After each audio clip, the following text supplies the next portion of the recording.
የክፍለ ዘመኑ ታላቅ ፍልሚያ ስፔን ከአርጀንቲና ከ20 ዓመት በፊት ያቀፈው አባቱ ሊዮኔል ሜሲ ከልጁ ላሚን ያማል ዛሬ የሐማሜ ስቱዲዮ ነው።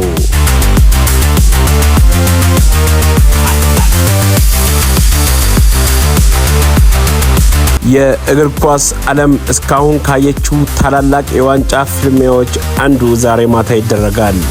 የዓለም ሻምፒዮኗ አርጀንቲና ወይስ የአውሮፓ ንጉስ ስፔን?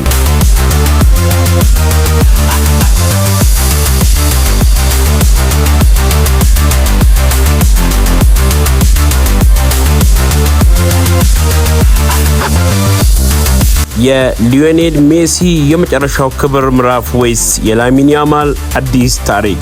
ዛሬ ምሽት ታሪክ ይጻፋል። በአንድ በኩል በአሰልጣኝ ሉዊስ ደላፉንቴ የሚመራው የስፔን ድንቅ ስብስብ አለ።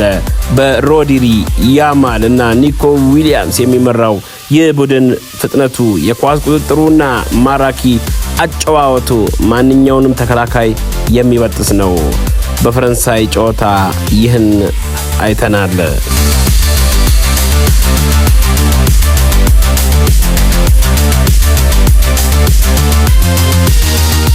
በሌላ በኩል ደግሞ ልምድና የአሸናፊነት ስለልቦናን ያሳደገችው አርጀንቲና ትጠብቃቸዋለች።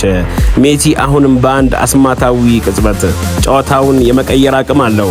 የሉዊስ ስካሎኒ ቡድን ደግሞ ዋንጫ ለማንሳት እስከ መጨረሻው ሰከንድ የሚዋጋ የአንበሳ ልብ አለው። ይህንንም በእንግሊዝ ጨዋታ አይተናል።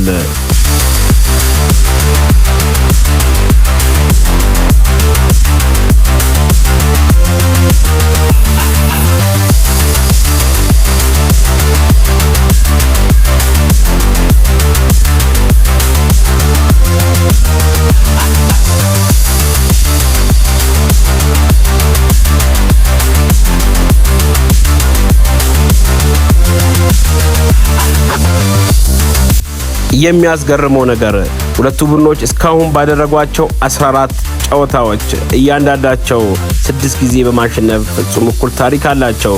ይህ ጨዋታ ማንን ቀዳሚ ያደርጋል?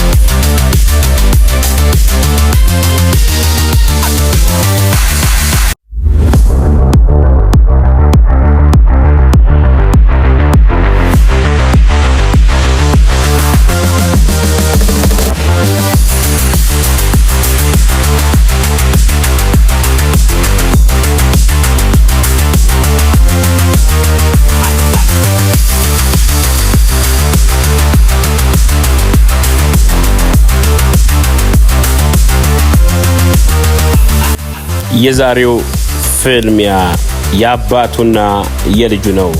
ከ20 ዓመት በፊት በዩኒሴፍ አማካኝነት አቅፎት ፎቶ የተነሳው ሊዮኔል ሜሲ ከላሚን ያማል ነው።